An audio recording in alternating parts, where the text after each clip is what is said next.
I've owned my ranch for over 20 years, nestled on 300 acres of wide open land with mountains to the west and silence to the east.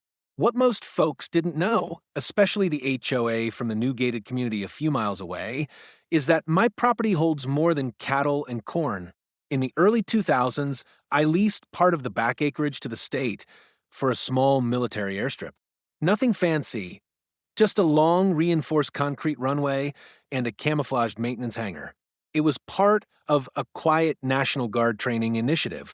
No signs, no fanfare, just low-key flights and strict security. Then along came the HOA. Karen, yes, that Karen, had recently become president of the upscale Hidden Pines Estates, where people paid more for artificial lakes than they did for houses. One day, she drove up in her Lexus, clipboard in hand, acting like she was queen of the plains.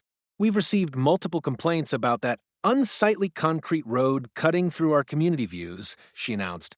It violates our neighborhood's aesthetic harmony. I laughed.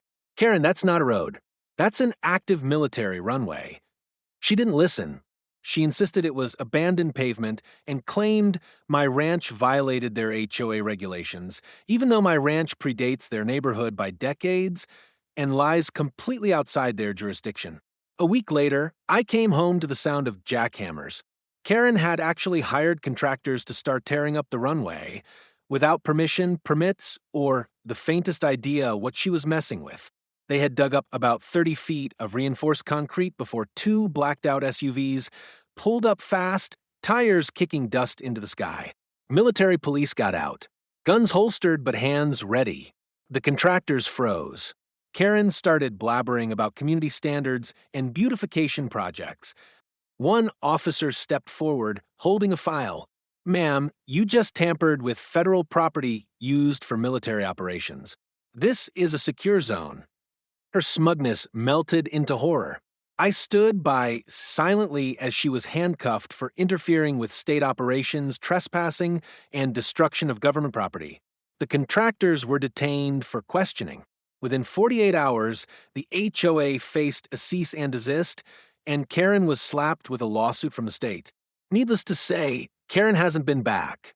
The HOA issued a formal apology, and a 12-foot tall fence now surrounds the airstrip with cameras and motion sensors installed, courtesy of the state.